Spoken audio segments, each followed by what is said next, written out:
Olá, seja muito bem-vinda, seja muito bem-vindo. Eu sou a Flávia Giannini e esse é o videocast Caleidoscópio Jurídico. Acompanhe agora o que foi destaque no universo das leis na última semana. CCJ aprova Flávio Dino para o STF e Paulo Gonet para a PGR. Milei derruba a regra que impedia nepotismo e nomeia irmã para primeiro escalão. Zelensky deixa Congresso dos Estados Unidos de mãos vazias. E segue no STF o julgamento sobre a licença paternidade. E após uma sabatina de mais de 11 horas, Flávio Dino foi aprovado com 17 votos para o STF e Paulo Gonet com 23 para a PGR. Para a aprovação, os candidatos precisavam da maioria simples dos votos, ou seja, 14 dos 27 senadores que compõem a CCJ. A votação foi secreta. Após requerimento de urgência, o plenário do Senado votou os nomes dos indicados. Com 47 votos favoráveis, 31 contrários e 2 abstenções, Flávio Dino ocupará o STF. Já Gonet recebeu 65 favoráveis, 11 contrários e houve uma abstenção. A posse no STF deve ficar para fevereiro de 2024, enquanto na PGR ela acontece na próxima semana. Valber-Agra, votação mais apertada do que o governo previa. O que isso significa? Olha, não tem significações maiores, nada de substancioso. Por quê?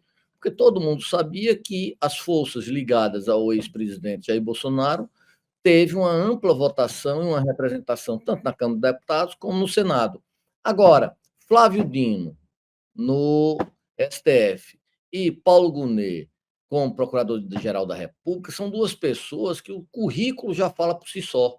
Independente das nuances, um mais à esquerda, um mais conservador, eles são duas pessoas que têm compromisso com a legalidade, com o regime democrático de direito, com as liberdades fundamentais, e não apenas apoiar a liberdade de expressão, apoiar a democracia, quando é para praticar atos golpistas, quando é para praticar síntese à democracia. Então, achamos que, pelo notório saber jurídico, pela reputação ilibada de todos os dois, foi uma votação bastante significativa. Agora, nós teremos que convir que a narrativa do governo não conseguiu trazer aproxegas dessas partes mais radicalizadas à direita. O governo precisa trazer essas pessoas, precisa fazer um mínimo denominador comum de narrativas e tentar que possamos ter um projeto nação. E Javier Milei assinou 13 decretos no primeiro dia como presidente da Argentina. Entre eles, está um que derruba outro decreto de 2018 assinado pelo ex-presidente Maurício Macri, que impedia parentes de membros eleitos de servirem na máquina pública. Com isso, Milei então indicou a irmã Karina como secretária-geral do governo. Como secretária-geral, Karina ajudará o presidente em políticas públicas, preparação de comunicados, participação em tarefas cerimoniais e protocolares, além de gestão das relações com o público, segundo a imprensa argentina. Começou não decepcionando, né, Valber-Agra? Qual a sua aposta para esse governo? Olha, é a porta de entrada de um desastre. As medidas vai fazer com que a Argentina, que tem 40% da população na pobreza, esse número caia. Foram medidas de corte social drásticos para garantir o quê? Para privilegiar o quê? O sistema financeiro. Veja, o sistema financeiro que ao longo dos governos, entra governo, sai governo, também no Brasil, é bastante privilegiado. Vivemos numa ditadura de forma muito clara do poder financeiro. Mas o Milei, ele inova, ele vai mais além de quê? Da falência da sua narrativa. Porque um libertário que falava de casta, colocar a irmã revogando uma lei para trabalhar no governo, isso é nepotismo. Isso é o uso da máquina pública em prol da família. Impedir que as pessoas se manifestem, isso não é ser libertário, isso é ser ditador. Então, logo no início, quando ele demonstra essas características de ojeriza ao pobre, de privilégio ao establishment, principalmente ao seu próprio establishment, à sua família, e cerceamento das liberdades, nós não vemos como boas nuvens o governo de Milei. O presidente ucraniano Volodymyr Zelensky foi ao Congresso dos Estados Unidos pedir mais ajuda para resistir à invasão da Rússia. Entretanto, os líderes republicanos disseram-lhe para primeiro esperar por um acordo nos Estados Unidos sobre imigração. O presidente da Câmara, Mike Johnson, disse a Zelensky que os republicanos estão com ele contra a invasão brutal de Putin, mas não enviarão mais ajuda até que os democratas aceitem uma mudança transformadora nas políticas de imigração e fronteira dos Estados Unidos. As exigências republicanas de medidas duras para conter o aumento da imigração através da fronteira entre os Estados Unidos e o México já atrasaram há meses o novo pacote de assistência à Ucrânia. Valberagra, essa notícia me lembrou um especialista no conflito Palestina-Israel, onde ele falou que o Hamas escolheu o momento perfeito do ataque, o cenário mundial onde as grandes potências estariam todas envolvidas no conflito Rússia-Ucrânia. E agora, o que a gente tem? Temos os Estados Unidos aí como pivô de 2 guerras fora do seu território. O que a gente pode esperar de notícias sobre esses conflitos? Olha, vai haver uma mudança geopolítica muito nítida. Isso não se precisa falar mais. Mudança geopolítica muito nítida, por quê? Porque, veja, não se pode ser maniqueísta de dizer que Putin está errado ou está certo. Isso não se pode. Não se pode mandar haver maniqueísmo de dizer que o Hamas está certo ou está errado. Cometeu uma atrocidade, como Israel está cometendo também. E um democrata, um humanista deve repelir qualquer assinte aos direitos fundamentais. Os dois estão cometendo assinte aos direitos fundamentais. Veja, 4.000 crianças mortas nesse conflito. 4.500 crianças mortas nesse conflito, mais do que quase os 2 anos da guerra da Ucrânia com a Rússia. Mas na Rússia, nós estamos sentindo o quê? Que o patrocínio às forças do Zelensky está deteriorando. Deteriorando por quê? Porque a Rússia, que teve um decréscimo no seu PIB de cerca de 2%, está tendo esse ano um acréscimo de 3,5%. A sua força bélica, em vez de estar fragmentada, aumentou. Na sua entrevista coletiva ontem, a Putin afirmou que tinha 670 mil soldados só na Ucrânia. Então, ganhar disto é muito difícil. E veja que já foi injetado 150 bilhões, a um custo altíssimo de vidas. Não seria melhor chamar as partes para uma discussão?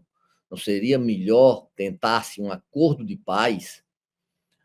É verdade que Putin invadiu a Ucrânia, mas também não é menos verdade que ele foi fustigado incessantemente porque a OTAN estava armando todos os países que cercam a Rússia, estão fazendo com que esses países se tornem parte da OTAN e tenham tropas da OTAN. Você acha que a Rússia iria aceitar isso sem tomar nenhuma das medidas? Quando ela sai do seu debacle que aconteceu primordialmente na década de 90, começa a tomar medidas. Prova disso foi a guerra da Geórgia, a guerra da Crimeia e agora a guerra, que será, em maior ou menor grau, vitoriosa para os russos, não tenho a menor dúvida, que é a guerra da Ucrânia. O plenário do Supremo Tribunal Federal começou a fase de votação da ação direta de inconstitucionalidade por omissão, a ADO 20, em que se discute eventual omissão do Legislativo na regulamentação do direito à licença paternidade assegurado na Constituição Federal. O ministro Luiz Roberto Barroso, presidente do tribunal, propôs o prazo de 18 meses para que o Congresso Nacional edite lei sobre a matéria. Em seu voto pela procedência do pedido, Barroso ressaltou que a demora se estende por mais de 3 décadas. Por isso, é preciso fixar uma data limite para que o Legislativo atue equacionando aspectos como a fonte de custeio e a avaliação de modelos alternativos ao atual. Para o ministro, após o prazo de 18 meses proposto por ele, caso a omissão persista, o direito à licença paternidade deve ser equiparado no que couber ao de licença maternidade. Nos seus argumentos, o ministro apontou ainda que a diferença radical entre os prazos atuais das licenças maternidade e paternidade não reflete a evolução dos papéis de homens e mulheres na família e na sociedade, além de produzir impactos negativos e desproporcionais sobre a igualdade de gênero e sobre os direitos das crianças. Valber, a gente tem 20 programas onde a gente sempre falou sobre o ativismo do judiciário quando ele legisla no lugar do legislativo. Mas a gente está falando aí de uma decisão que deve ser tomada e que precisa ser sanada há mais de 30 anos. Nesse caso, o legislativo não toma a decisão, o judiciário ele não precisa fazer com que isso aconteça, ele não, se o legislativo não toma o seu papel, o judiciário não deve ou forçar que isso aconteça ou legislar por ele em benefício da sociedade? Ora, há uma medida jurídica para isso, que é a ação direta de inconstitucionalidade por omissão. Não pode uma garantia da Constituição de 1988 estar esse tempo todinho, mais de 35 anos, sem estar regulamentado, sem ter sua concretização. Mas também pegar e dizer, vamos pegar o caso das mulheres e colocar a mesma garantia aos homens. Acho que isso também é errado. Por quê? Porque as funções são diferentes. Não adianta, na psicanálise isso deixa muito claro. Então, nós temos que saber o custo disso, nós temos que fazer qual é o sentido para que o pai realmente possa criar mais laços com a criança, 10 dias, 15 dias, um mês, em suma, o período necessário, e saber como é que isso vai impactar no nosso mercado de trabalho. Então, essas conjunções demandam estudos. Nós não podemos fazer como se fosse uma vidente para prever quais são os números que vai dar num determinado prêmio lotérico. O direito não pode ser voluntarista. O direito tem que fazer isso com o Bruno Salles, de forma paulatina, vendo qual é a melhor forma. Agora, um direito fundamental, já fala-se o artigo 5º, parágrafo 1º, tem que ser cumprido. E essa eficácia, Flávia, tem que ser imediata. Os pais não podem ter mais postergado esse direito fundamental.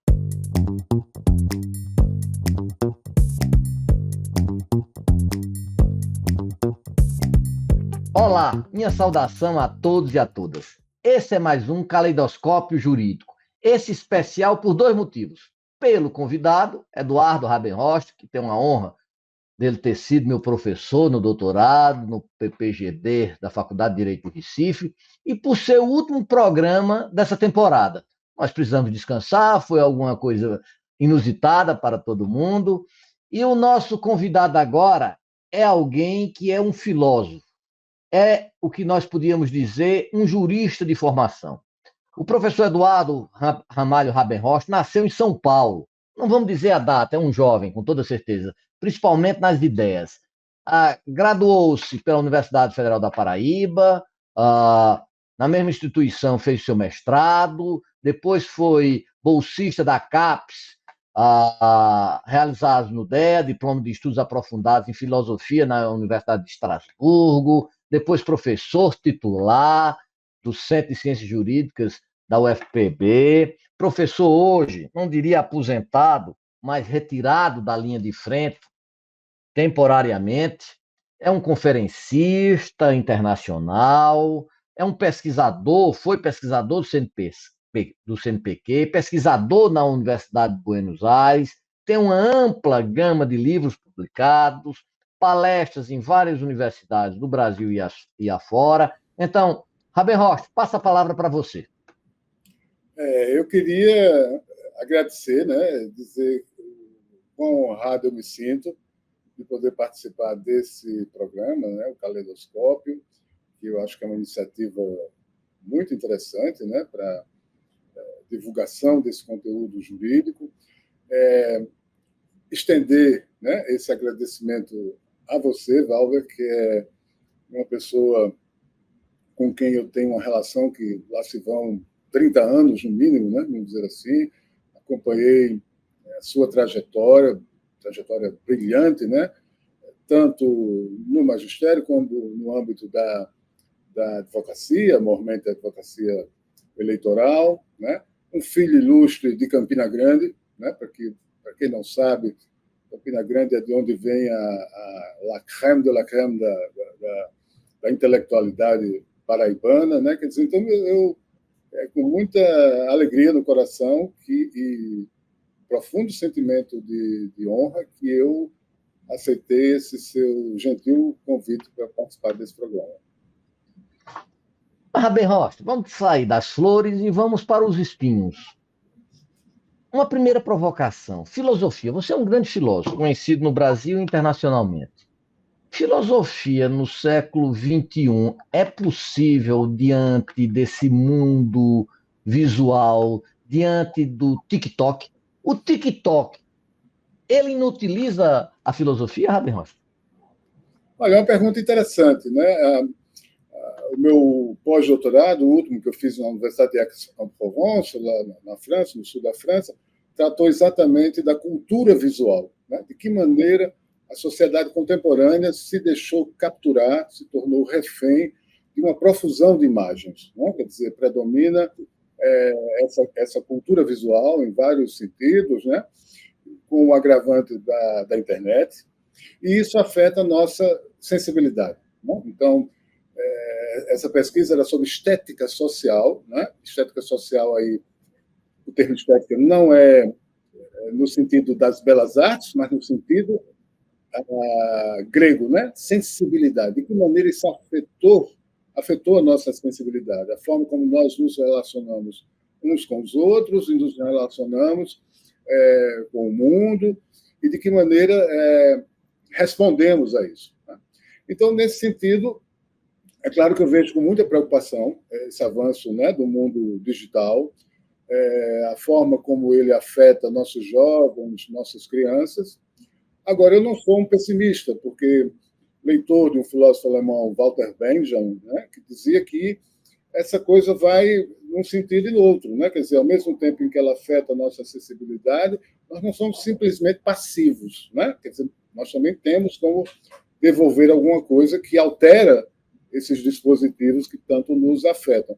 Então, eu estava vendo uma discussão recente sobre proibição do uso de celulares em sala de aula. Eu digo, eu sempre estimulei meus alunos a usarem o celular, mas usarem de forma coerente, né? Quer dizer, eu digo, pesquisa aí no Google o que disse fulano, pesquisa, né? Então, eu acho que está mais na forma, né, como nós lidamos com a internet, do que exatamente nesse instrumento que pode e tem um condão de ampliar o nosso conhecimento, né? Então, mas é preocupante, sim. E eu diria para você que parece que as coisas começaram a dar errado no mundo quando surgiu o tal do smartphone, né?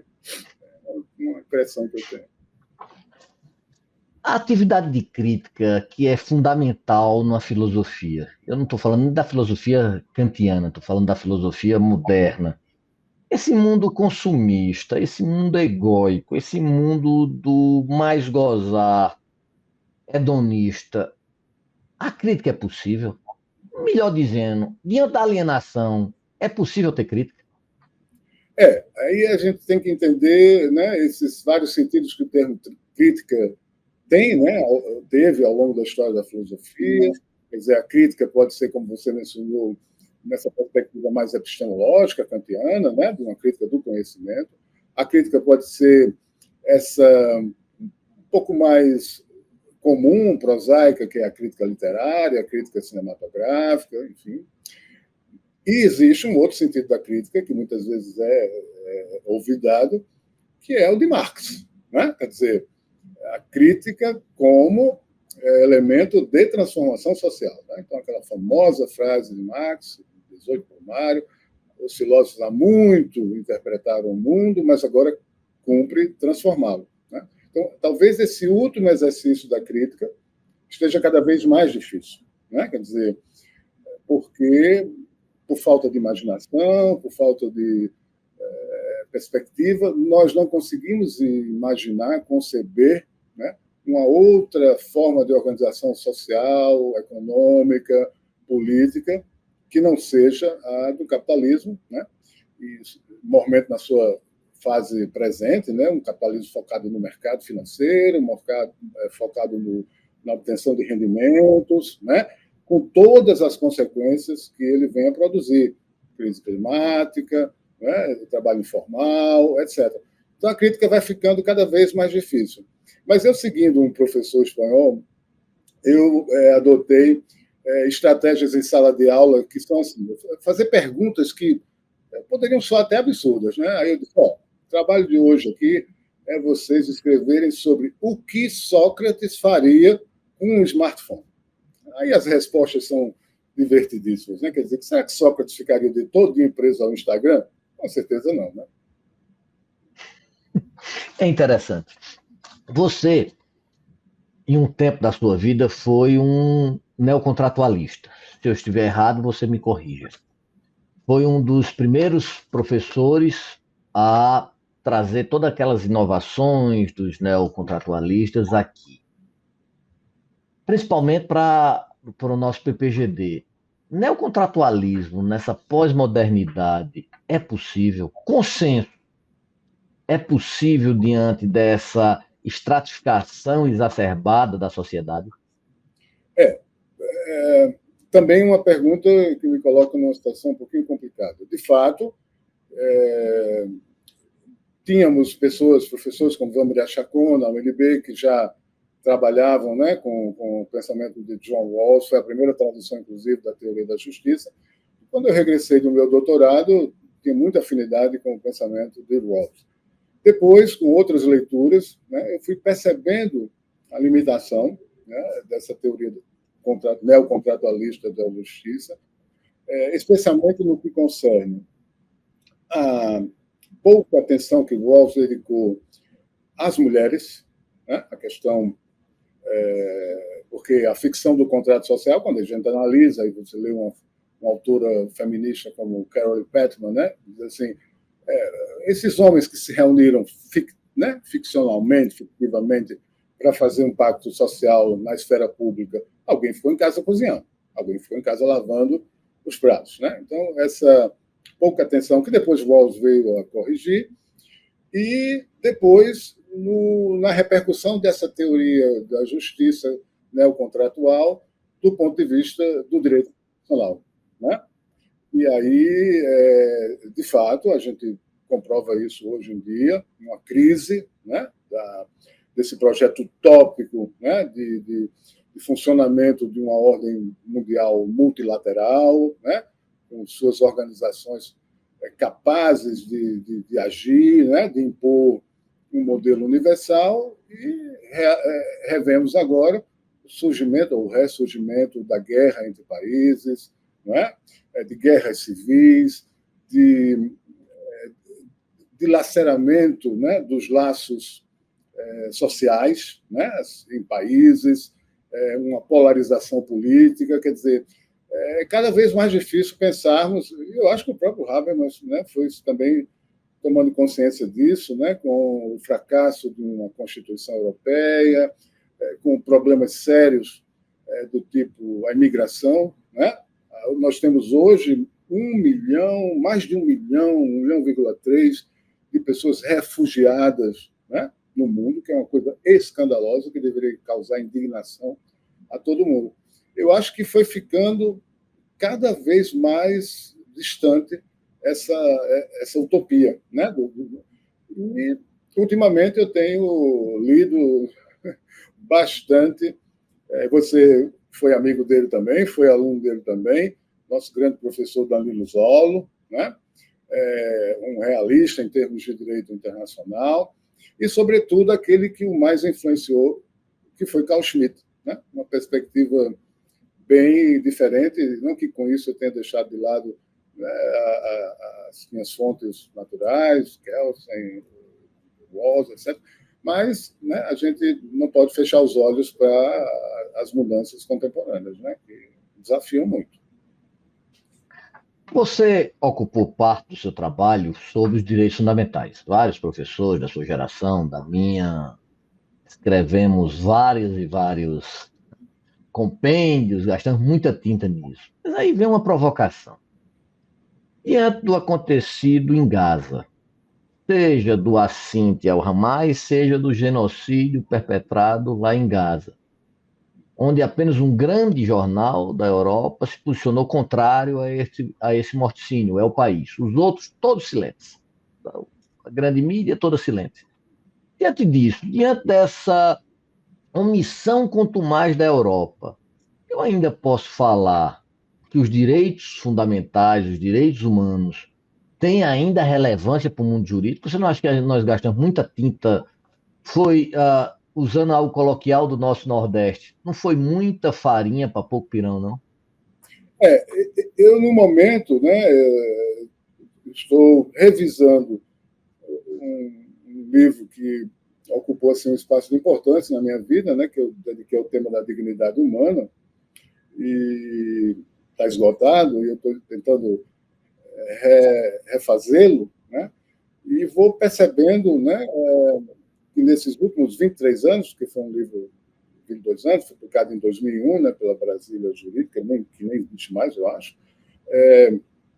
Tanta coisa mudou, né? Tanta coisa mudou, que fica difícil falar, né, de direitos humanos e dignidade humana no mundo, né, no qual nós temos situações inaceitáveis de estratificação social, de desigualdade, de pobreza planetária, de crise ambiental que ameaça a nossa própria continuidade enquanto espécie.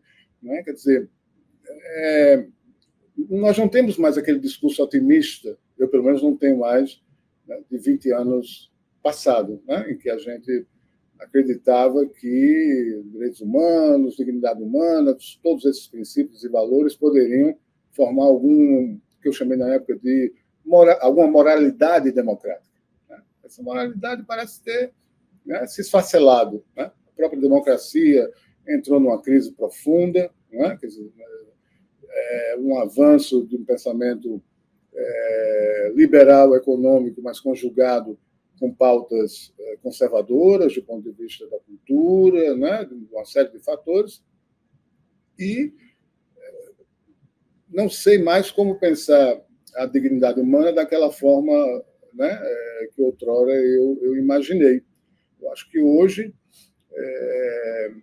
a gente precisa resgatar, talvez, outro sentido para esse conceito. E eu venho trabalhando muito também outro autor, que é Agamben, George Agamben, né? Quer dizer, o sentido de que a secularização, a chamada secularização, né? O fato de que a gente deixou de ser uma sociedade encantada, regida pela religião, passamos né, a laicitude, a secularização, no fundo é um grande engodo. Né? Quer dizer, o direito permanece ligado, a política permanece ligada a uma base sagrada, a uma base teológica, e não existe direito nem política sem religião. Agora você me pergunta, e que religião é essa que governa o mundo? A resposta está em Benjamin, é o capitalismo. Né? É a mercadoria, é tudo isso, é o consumo. Né? Quer dizer, tem uma religião aí ocupando o espaço. Né? Então, como fundaremos a dignidade humana hoje? Como um axioma, como um valor, como uma ficção, né? Como algo necessário para que a gente possa, no mínimo, dialogar, né? Entrar em um debate político. A questão é muito complicada. Veja que se a gente for partir disso daí, podemos até andar em circunlóquios. Mas diante dos direitos fundamentais, ainda nisso, ontem o veto do presidente sobre a demarcação, o marco temporal, e não foi só o marco temporal, é muito mais coisas que está imbuído nisso, foram derrubados. Coisa vergonhosa. E vai ser agora promulgado e publicado, e essa esfera de luta vai passar a ser no STF. Várias forças progressistas vão entrar lá, eu mesmo já estou preparando a ADIM. O judiciário, ele é uma instância do processo civilizatório ou é um processo de retrocesso? Primeira pergunta. Segunda pergunta. Direitos indígenas, vale a pena lutar por eles? Então vamos lá. Bom, primeiro que o judiciário é um elemento indispensável ao funcionamento do que chamaríamos um Estado de Direito. Né? Então, não pode haver democracia, não pode haver Estado de Direito sem o Poder Judiciário. Agora, as pessoas precisam entender, pelo menos esse é o meu ponto de vista, que o Judiciário ele é uma corte política, não é? Que interpreta e decide em torno de um texto igualmente político. Né? Aí eu me lembro de Aires Brito, que diz, qual é a única lei que não tem número? A Constituição. Não é? Então, aquele texto é simultaneamente político e jurídico. Por óbvio, as interpretações também terão esse caráter. Né?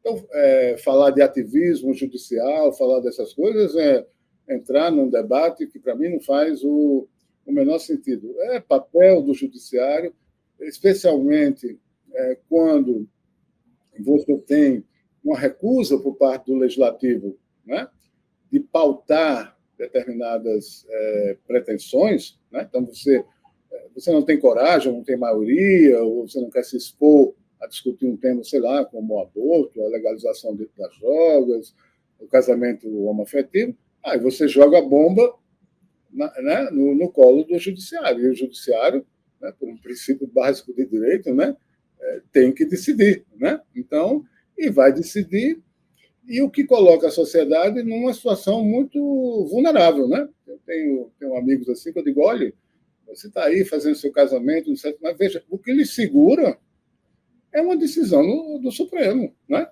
Que pode ser refeita a qualquer momento. Você não tem uma lei sobre, né, sobre o casamento homoafetivo.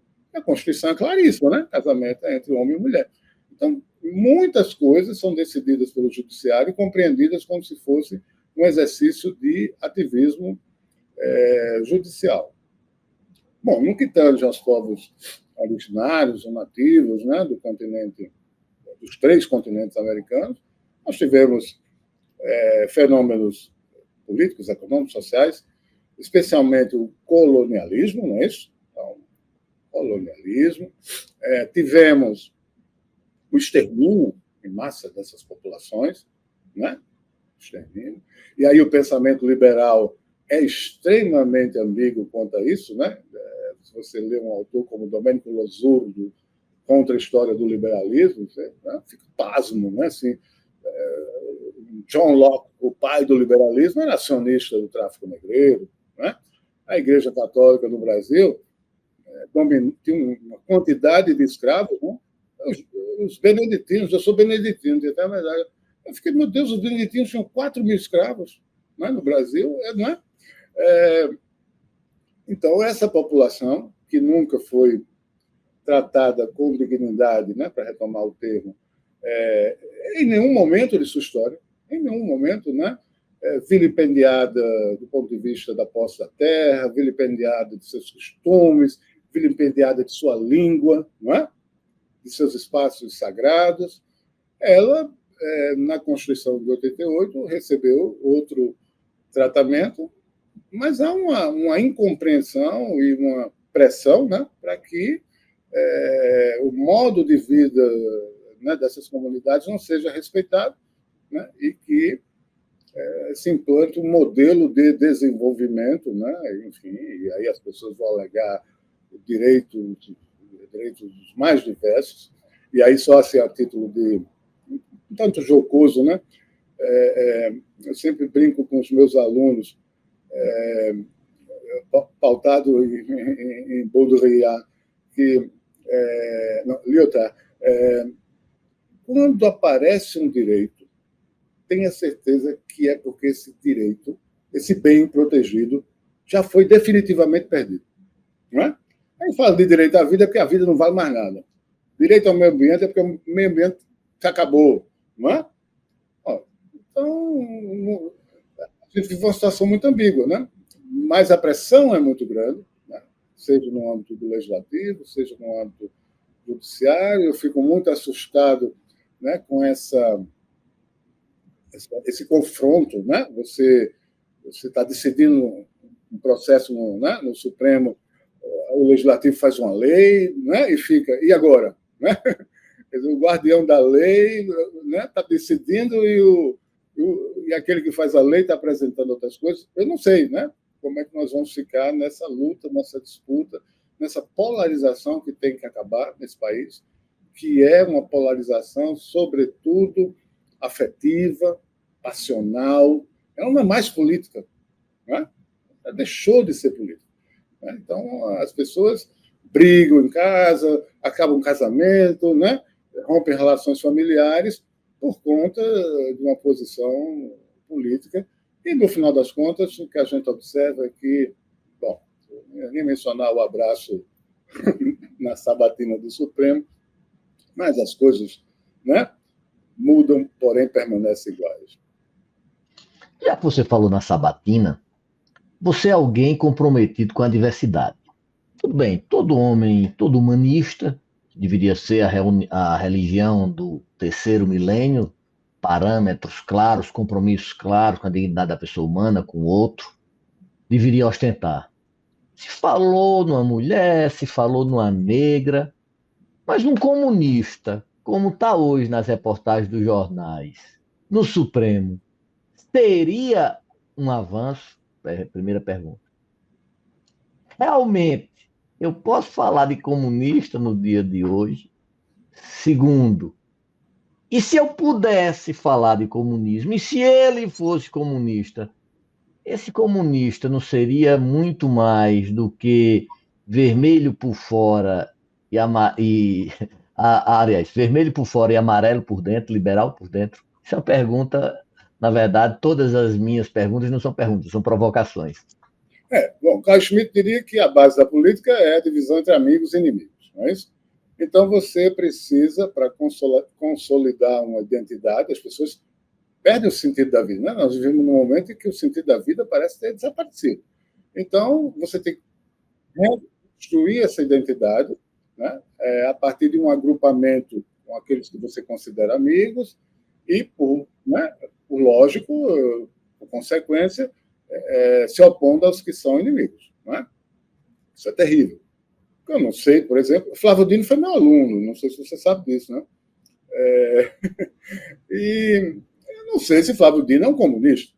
Eu sei que o Flávio Dino estava vinculado a um partido, né? Partido Comunista do Brasil, depois foi para um partido socialista, porque que países no mundo são comunistas hoje em dia? A China, a Coreia do Norte, e mesmo a China é um país de economia, né, capitalista, mas um capitalismo burocrático, dominado por um partido que se diz comunista. Né? Então, eu não sei se Dino é um comunista, se André Mendonça é um terrivelmente evangélico. Né? Eu espero, sinceramente, que não. Eu espero que a postura republicana sempre prevaleça, né? E que as pessoas não sejam categorizadas, rotuladas, né? Simplesmente porque estão dentro de uma sigla que tem um sentido, mas que não corresponde necessariamente, né, ao que elas pensam. Eu me lembro bem, uma vez, quiseram colocar Lula, o presidente Lula, numa cilada, e perguntaram, mas o senhor é comunista? Aí Lula disse, não, eu sou torneiro mecânico. Eu disse, uma resposta genial, né? Quer dizer, porque eu, por exemplo, não sou comunista, embora as pessoas... Rocha é um pensador de esquerda. Não, eu sou um leitor de Marx, né, por exemplo. O que a gente chamaria hoje de marxiano, né? Quer dizer, não é marxista. Marxista é marxiano, a pessoa que estuda, lê Marx. Né? Concordo, né, com toda a parte descritiva que Marx fez, que é imbatível, né, que está lá no Capital, mas não concordo necessariamente com o Marx no Manifesto Comunista. Né? Então, veja, marxiano é marxiano, marxista é marxista, sou cristão, sou católico, como Dino é, né? Quer dizer, não vejo nenhuma incongruência nisso. Né? Quer dizer, mas minha chave de leitura não é só o marxismo. Né? Eu tenho outros autores, outras formas de pensar. Acho que essa rotulação é péssima, sabe assim, quando você diz fulano eu não sou, né? Eu não sou. Eu já estou com a idade avançada, mas pretendo ainda modificar, né? Um devir constante. Enfim. É o devir heideggeriano. Eu vou agora para perguntas muito diretas, para tentativas de respostas também diretas. Né? Vamos começar. O ensino universitário é vocação, é missão ou é ilusão? É difícil viver, né? Às vezes eu me pergunto, meu Deus, como é que o meu colega da UFRJ faz para viver? Porque João Pessoa, que o custo de vida é mais baixo, é difícil. Mas aí sim, eu fui percebendo, eu não posso ser um bom teórico do direito se eu não estudar filosofia. Aí fui fazer mestrado em filosofia, fiz um segundo mestrado em filosofia na França, um doutorado em filosofia, e depois um pós-doutorado em direito. Eu fui tentando somar essas duas coisas, né? Porque na minha cabeça, ninguém pode ser um bom jurista no sentido prático, não é?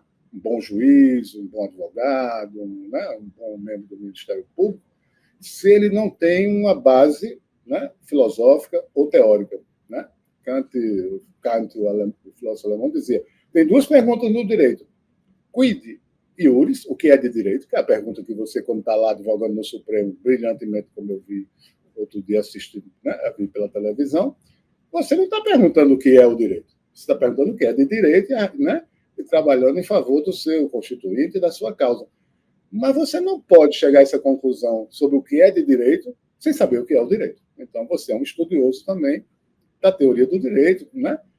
Com obras, com trabalhos. Né? É óbvio que você se vocacionou especialmente para o direito eleitoral, administrativo, mas a gente sente, quando faz a leitura dos seus trabalhos, que você tem uma boa base. Você passou por uma escola, né, do Recife, que é uma escola na qual eu trabalhei durante 7 anos, que sempre foi uma escola focada, né, desde a sua fundação na filosofia e na teoria do direito. Então, um teórico, um advogado que não sabe teoria do direito, seria mais ou menos quando chegasse no consultório médico e descobrisse que o médico não estudou biologia. Não sairia correndo. Amigo, infelizmente o tempo urge. Para nós, do Caleidoscópio Jurídico, aqui do ICL, é um prazer enorme ter você aqui e passo a palavra para suas depreensões finais. É muito honrado sentir essas palavras tão realistas e tão cheias de cultura que você nos ofereceu agora, amigo.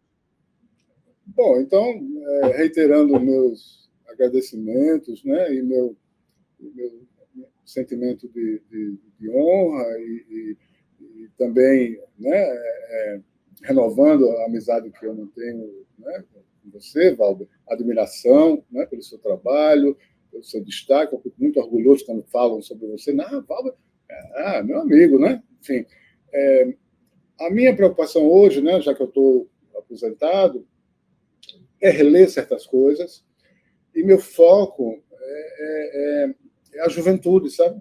Me preocupa muito a juventude. Nos últimos anos, eu vi alunos jovens, com 18, 19 anos, um uso excessivo de remédios controlados, vários se suicidaram, não é? Quer dizer, uma sensação de desesperança.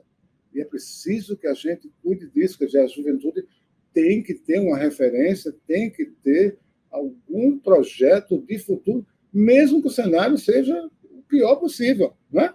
Então, esse é o meu propósito, né? Quer dizer, escrever para essas pessoas, ajudá-las, né?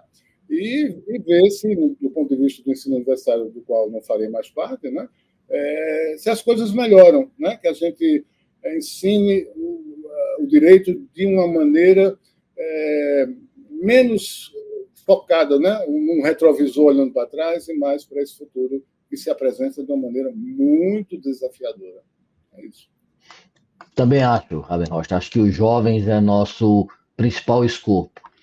Com essas palavras salutares do professor Rabenhost, nós queremos agradecer a todos e a todas que nos acompanharam nessa primeira temporada. Vamos dar um descanso salutar agora e esperamos revê-los em um momento mais à frente. Muito obrigado a todos e a todas, agradecer a Flávia, a Rabenhost aqui, a todos que fazem esse programa Caleidoscópio Jurídico. Obrigado a todos e a todas. Feliz Natal, ótimas festas, tá? Até a próxima.